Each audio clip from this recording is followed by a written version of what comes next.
Dear students, in this unit, we will talk about the adaptation of plants to move on land.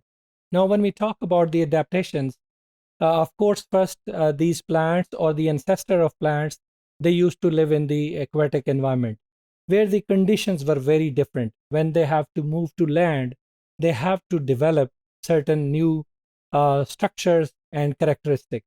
For example, development of roots, stem, and leaves, they are one of the major land adaptations for these plants.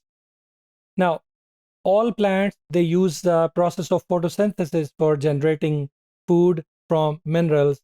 So this land environment, it should provide support to the plants, minerals and nutrients, as well as plenty of sunshine or light so that they can grow accordingly and they can synthesize their own food.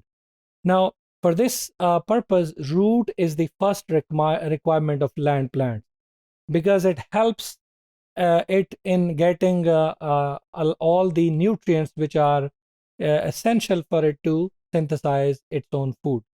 Now, among many special characteristics, you can see here in this diagram, you see that it is provided with leaf, which have specialized functions.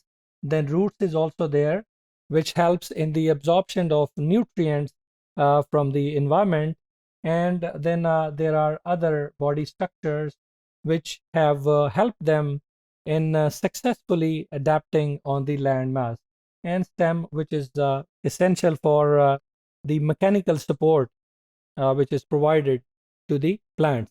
Now, these special characteristics help these plants to be successful in the particular environment. And these kind of characteristics which helps these plants or animals in successfully adapting the environment is known as adaptation. Now, plants, of course, when it moved from the aquatic environment to the terrestrial one, it evolved several adaptations, including retention of embryo and then presence of cuticle, stomata, vascular tissues, specialized cell to provide rigid support against the gravity so that it can maximum expose to the sunlight, and then specialized structure to collect that sunlight in the form of leaves. Now, other than this one, alternation of haploid and diploid generation through their life cycles, reproductive life cycles have also helped them successfully adapted the land environment. Then development of different sexual organs, a multicellular embryo which is protected by the parental tissues, then a vascular transport system which can help it to easily move the food as well as water from one part of its body to the other part, and some roots as well as hair which are present on the roots. They are essential for the absorption of nutrients from the soil and also anchoring these plants into anchoring firmly into the soil. Now, these adaptations were very critical among these in order to survive the dry environment and to avoid the desiccation or drying plant tissue. It developed different structures, including presence of cuticle. Now, when we talk about the cuticle, it is different in different ecosystems in plants. Like those plants who are present in the moist environment, they have thin cuticle, while those plants which live in a dry environment, they have a thick cuticle layer which act as a protective substance for those plants. Now, other than this, they have developed tiny spores known as stomata.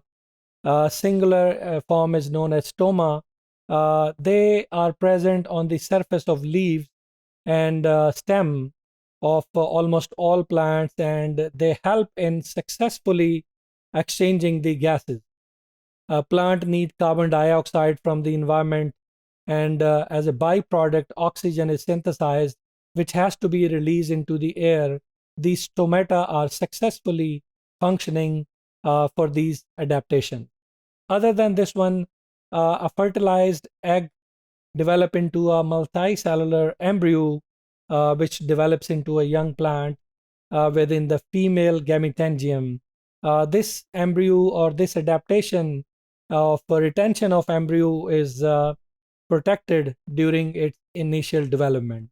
So these kind of adaptations help the plants to successfully move to the land environment.